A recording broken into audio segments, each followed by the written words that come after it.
And she said to me, Mitch, Hi everyone, thank you and welcome to the Maine Wedding Buzz, and today's guest is the music man, Mitch Dugan. And so I'm glad that you guys are on again to see us here. And so Mitch, thank you for coming. well, thank you for having me, Fausto. I appreciate it. I do. Tell us a little bit about yourself.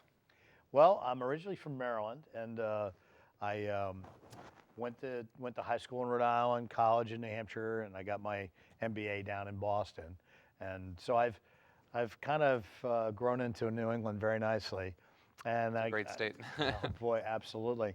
And I simply I got into the radio business after college. Oh wow. And worked in that for about 13 years. So I met a lot of DJs, on-air DJs at the radio stations, who I became friends with. And then I started coaching lacrosse. I've actually coached lacrosse at the University of New England for 3 years. And after that, I started my DJ service. And it's grown from, the first year I think we did about 70 functions, and now we're doing well over 300 a year. Wow. And so we've been around for 12 years. We're affiliated with David's Bridal. We've been with them for many, many years and probably done close to over 3,000 weddings out of their store right here in the Maine Mall. Holy moly, that's incredible. Yeah.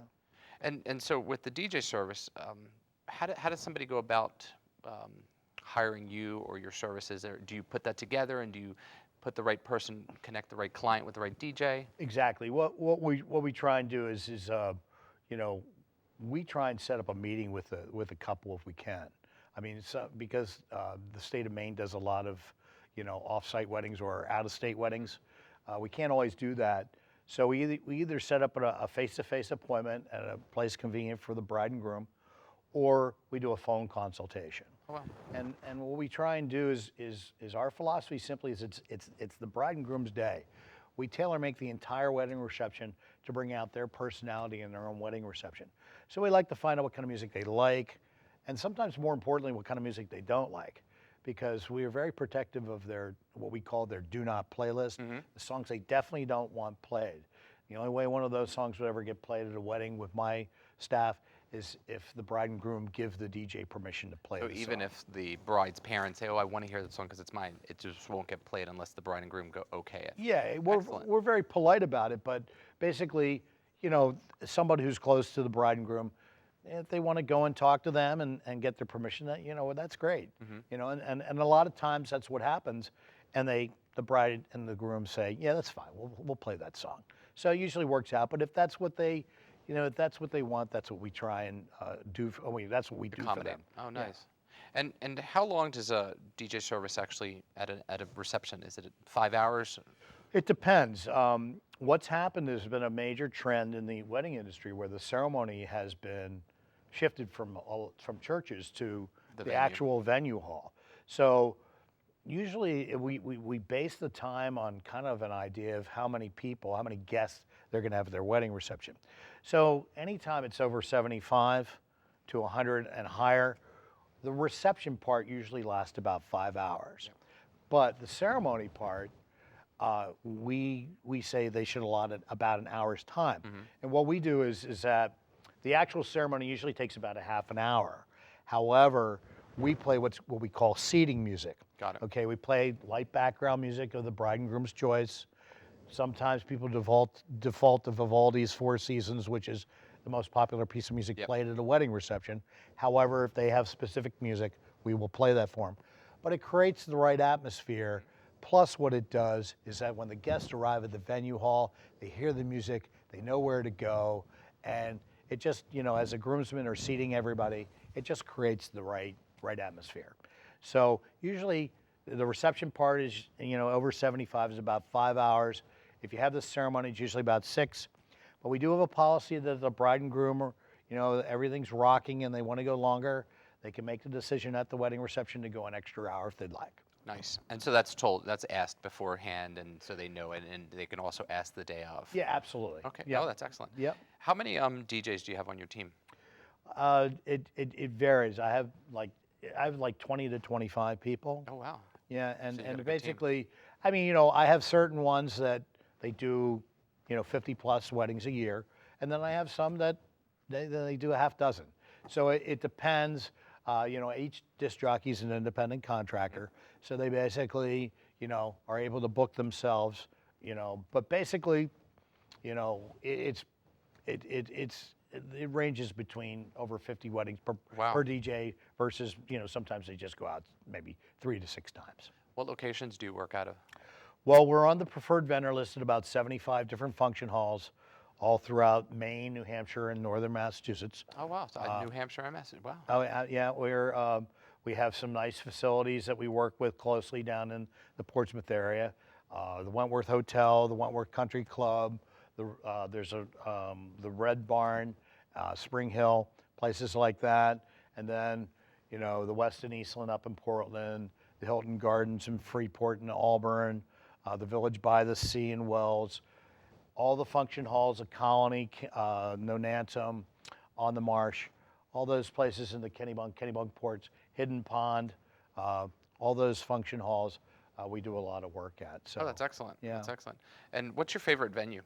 Well, I don't really. And not playing favorites, just sort of. No, I mean it really depends on what the situation is, but basically, they're all really Unique to themselves. unique to themselves. So it's not a I just try and match up the DJ skills with the particular venue hall. So, we like going to all of them. We're just happy we have the work. One of the things that I had said to Mitch earlier is that when I first moved to Maine and started our business here is that 8 years ago, Mitch was one of the first vendors in the industry that I met here, and Mitch and I have sort of worked together, and I would say a good 80% to 90% of our clients have used Mitch with the DJ services, and that's been great because I trust them. I trust that he makes the right connections for the brides, and so that's really good too. So when you feel comfortable with the team of vendors that come into your location, no matter where you're at, it's a good feeling to know that you can count that they're going to be there, and you don't have to call and you don't have to worry. So I really do appreciate that with all the venues that we work together with. Yes, it's been fun. I wanted to sort of throw that in. Sure, I well, sort thank of you kind very of went off much. the beaten path, but I wanted to tell you that. How many events do you do in a year? And I know that you said 300, but are you in a weekend? What do you do? Usually, obviously the wedding season in Maine is primarily a May through an October season. I mean, we do weddings. We've actually got a lot of functions in December, primarily a lot of them weddings. It's actually changing because now December, January, and February seem to be popping with events. I mean, we have events in January, February, and March for 2015 already. Right, and the off-season weddings, it makes a lot of sense. We actually like doing, winter weddings simply because the atmosphere is, Christmas time, holiday parties, all that stuff. It's very, very upbeat, and you can also get you can really, places will sharpen the pencil and give you a much better deal in the off-season than they will as they usually do for a Friday and a Sunday wedding as well. But most of the weddings happen between May and October, and during the high season, we usually average 10 or more on a given weekend. Wow. So we usually end up doing 300 plus events a year. And they're not just all weddings. The majority of them are weddings, but we do bar mitzvahs, anniversary parties, birthday parties. What about corporate? Have you broken into that market? Well, corporate in the sense of maybe doing some holiday parties. Yep. We haven't really broken into corporate in any other way that I mean, there must be some other. Holiday parties with corporate. Yeah, we just did a party through UPS for LL Bean. Oh, nice. Where they put on a spread for them for lunch during the week. So, I mean, I guess that's probably what you're talking about. Yep. Stuff like that, absolutely. How do you find your 2015 shaping up for next year? Very nicely. A year in advance? Oh, yeah. Sometimes people, I just had an inquiry for January of 2016. Wow. So, some people are they get it done really quickly. But I think one of the trends we're seeing is that the couples are booking much closer to the wedding date than they have in the past. But we've already got probably about 75 functions in 2016 already. Excellent. The first quarter looks much stronger than it did the year before, but June's coming in together nicely. September's become a very, very, very popular month. So has August. Yeah, I saw so- August 2015, we're completely booked. And Oh, are so you? yeah, Yeah, so great. I'm watching that change. I mean, like the 29th, like there are certain hot Oh, the days 29th. are particular with brides because I've had to turn down a lot in Yeah. August of that date, the 29th. and so- September 26th is Yeah. very, very hot. We actually have 7 bookings already for June 6th. Wow. Yeah. Excellent. So- How do you find the trade show market? I know you do a lot of trade shows. Yeah. I see you there a lot, and so how do you? Well, you know, with the way advertising's changed. I mean, I used to work in radio, and the advertising has changed.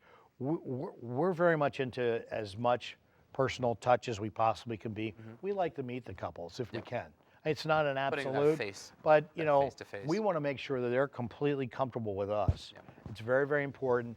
You know, of course, I'm the DJ, but most people, when you talk to people about entertainment for a wedding reception, a lot of people would say, you know, the entertainment will make or break the wedding reception. So, you know, we want people to feel like, you know, confident in what we're going to do for them, and it has a lot to do with the number one reason why people pick the DJ is because they like the DJ when they met him. Yeah. You know, that's the number one reason. So, but we do, I don't know, 25 to 30 bridal shows a year. Wow. If you include the tastings, it probably goes over 40 to 45. And we just like meeting Just people. did one this weekend. Yeah, exactly, at the Colony Hotel, right? And basically, we like meeting people, finding out what they want to do. Because as I mentioned earlier, we try and do exactly what they want. And I mean, we make suggestions, we give some input, but they're only suggestions. We want to do what they want. Obviously, if we feel that, you know, if someone says, well, we want you to play this entire list of songs from the beginning to the end, and we know that during dance time, a lot of their songs aren't danceable songs. They're great songs, but they're not danceable songs. We'll bring that to their attention. We'll do what they want. If they want to play those songs, we'll play them. However, we do a disclaimer. You lay it out on the table. Say, you know, okay, that's fine. We'll gladly do that. But keep in mind, these songs we know from our experience aren't ones that people traditionally dance to. Good to know. Now, do you have a lot of in your services, do you have DJs that bring in lighting and things Yeah. of that nature? I mean, is that also another service that you provide? Yeah, we have we basically, 2 things happen. Some of my DJs already have lights. Okay. And so they can provide lights for people. However, we do use another company called Event Lighting Concepts. And we use them to do the major. And they were on the show a couple of weeks Exactly. ago, so if Yeah. you want to look back on that, excellent lighting and things of that nature, so they can help you with that. Exactly. So, you know, we outsource that to a lot of people. And it's funny, I guess what I've learned from the owner of it is that in a lot of other parts of the country, that's what a lot of people do. They outsource the lights, where in New England, it seems like a lot of the DJs already have lights. But, you know. And so it's almost an extra bonus if Yeah, you have a right. DJ with lighting. Now, do your DJs, when say you meet with the client, do you have, and once you pick a specific DJ for a client, do you have those 2 meet so that they can create their list together, or is that something that once you take care of it and then send out your teams? Well, usually every time I meet with a couple, I try, and it usually works 95% of the time. Excellent. I take the disc jockey with me to the meeting. Oh, wow. So, I mean, it's kind of like one of my pet peeves with the people on my staff. Can't do it all the time, but in general, most of the time they come to the meeting so that they can get a sense and meet with the people. And what happens is that, you know, we meet with them, we go through a list of 10 questions that they really should know the answers to before they decide on anybody for their entertainment. Things like, does a DJ bring backup equipment? Does a DJ company actually have a backup DJ set aside every weekend? We're probably, if not there might be another company that actually sets aside the DJ every weekend, so that during those Almost peak, an on-call guy. on-call guy, Wow. right? So that if you know, so if the DJ needs the cordless microphone's not working, we can send the person out there to replace the microphone or any of that stuff. So it keeps everything going because, you know, the equipment is going to eventually break. It's just a matter of time. And you know, we talk about the wedding planner. You know, we send out a professional wedding planner that basically covers everything that's going to happen at the event. Page 1's all about the ceremony music. Page 2 through 5 covers everything for the reception part. Any question, what's your first dance song? Are they going to be introduced to a specific song or whatever, the couple, all that stuff, the names, all that stuff gets mapped out. And then the last page simply is 6 or 7 musical websites they can use as a guideline to, look for prepare music. for the wedding. Okay. Like the top 200 most requested wedding songs, things of that nature. So all that stuff, and does the DJ have reference letters? It's very, very important that, when you're looking for a disc jockey, that you need some third-party verification. Because there are a lot of, there's no certification for what we do. So there are a lot of DJs that go out there, they want to do it the way they want to do it. And, you can get a couple speakers and some CDs or, put the music on the DJ. Or your friend's a DJ. We run into that. But the problem with getting a friend to be the DJ is that if they're a guest at your wedding, They're also drinking. they're probably going to drink and they're probably going to play what they want to play. Exactly. So it's, it's a balancing act. But basically, we go through these 10 questions with people. Now, there's no commitment to meeting with us or anything like that. If they decide to use us, great. But if they don't, at least they have an idea of what they should be looking for. So that initial meeting is complimentary. Yeah, absolutely. Wow. Yeah. Just, excellent. Let's sit down, break bread, see whether it's a good fit for you or not. If it's not, hey, that's fine. We wish everybody the best of luck. Yeah. Luckily, we book enough that, we're able to excellent. function properly. And that's what's nice is that, most of our referrals come from people like yourself or, established people in the business. A lot of venue halls recommend us.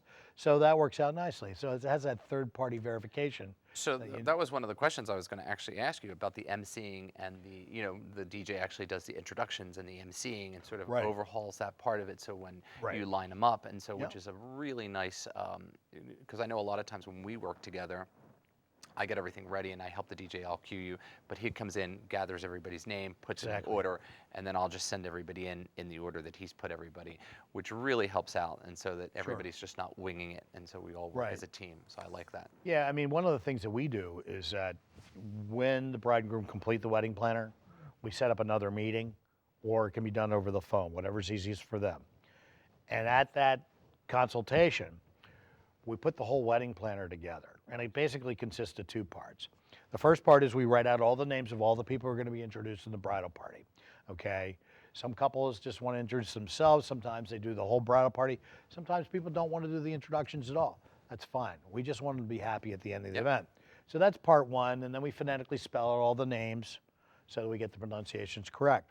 And then the second part is, let's say they have this ceremony at the venue hall.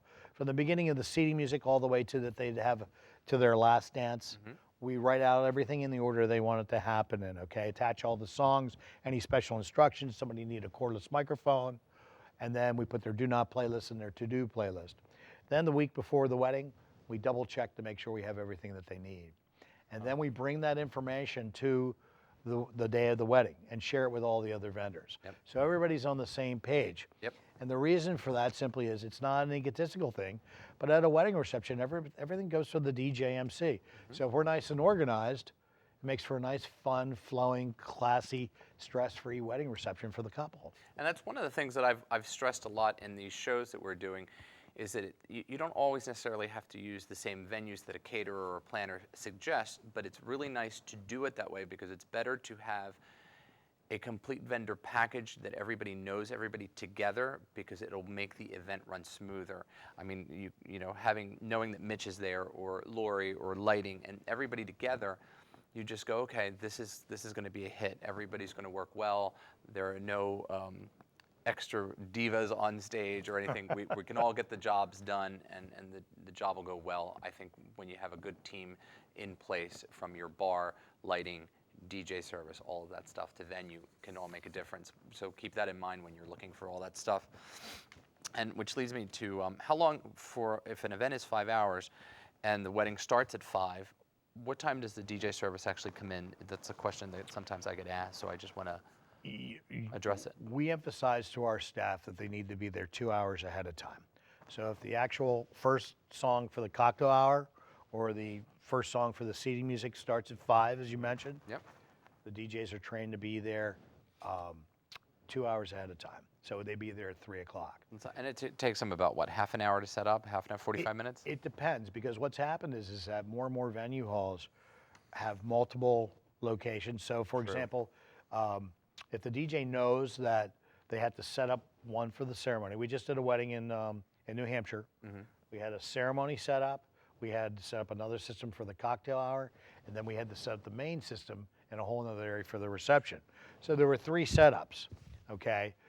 Basically, when the DJ knows that ahead of time, which is what we find out through talking to the bride and groom, the DJ probably will get there 2.5 hours ahead of time. So they'd probably be there at 2:30 to make sure they can everything gets done properly.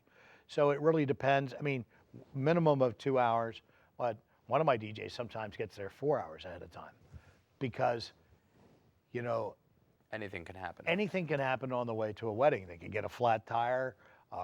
You know, one of my DJs, the water pump broke, but they left early enough so they could get that fixed and still get to the wedding in plenty of time, and nobody ever would have known that it's they all had the that little problem. details that nobody knows ahead of time. Right. So. But we try and get to places as early as we possibly can. Cool. This is an interesting question for me that I'm always curious how people come up with their names. How did you come up with the name Music Man for your business? Well, believe it or not, what happened is I used to work for a radio station in Rochester, New Hampshire, and one of the other salespeople became a good friend of mine, and he had a single operating DJ service called the Music Man. So one day, you know, we've been friends. In fact, he was helping me with a bridal show yesterday, and now he's retired, but he helps out. He said, Mitch, what do you think of these? He showed me his marketing materials because he had retired from DJing. So I looked at him and says, great, the Music Man, this is perfect. You know, nice name, it works out. And he just said, hey, it's all yours. Nice. So yeah, that's basically how he got started. And I was coaching lacrosse at UNE, and I said, well, I've got to go and, you know, generate some more income. And I knew the David's Bridal position was open, so I went and acquired that. And from there, it just grew. Well, that's excellent. Nicely. Yeah. That's excellent. Good for you. Do you, when your DJs, they Facebook, Instagram, you have a website, you have all that stuff so people can access all that the stuff? musicmandjservice.com, yeah, exactly. Awesome, and that'll be on at the end of the show too. They'll have all of Mitch's information and phone numbers and all of that. How does you know, aside from the trade show and website, and we've talked about this, when clients look for you, it also helps to be on caterers lists and bands lists, because sometimes bands need DJs when they're taking their break. Yeah. Venues need a list. So are you on multiples, not just, you know, myself as a caterer, but other caterers as well? And yeah, like it's. that, I just found out. I was down in a bridal show. We were at the Colony. They had a tasting, which was very, very nice, earlier in the day, and then I had to go down to Portsmouth for a bridal show. And next thing I know, I found out that I didn't know it, but we're on the preferred vendor list of the Ashworth by the Sea in Hampton, New Hampshire. So basically, you know, it's one of those things where, you know, sometimes if your DJs are continuously doing a good job, you find out about the fact that I guess the wedding coordinator liked them and put them on their list. I separate myself a lot by, I actually visit a lot of the venue halls on a weekly basis. I mean, I don't go to, I go to usually a venue hall maybe once a month or once every 2 months. Of course, I deliver the cupcakes, as you know. He does. Really good cupcakes from Jessica from Nothing Bakes Like a Parrot.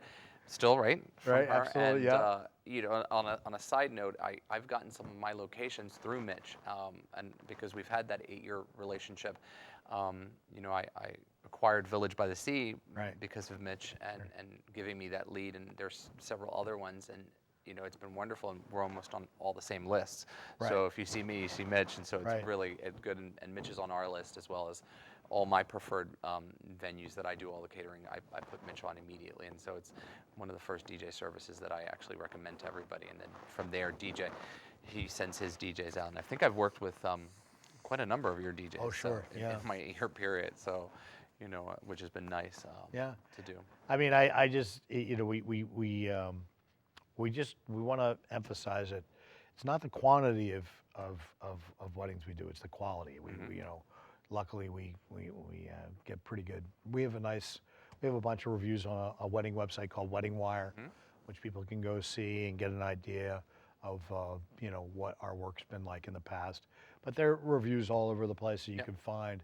But we do, we're fortunate in the sense of we've been able to get on, a bunch of them, which really helps. Because what happens when the couples do a search, they might be a funny story. I'm delivering some cupcakes to the West and Eastland up in Portland, and I get this call from this bride, and we're talking, and I said, "Oh, geez, how'd you find out about us?"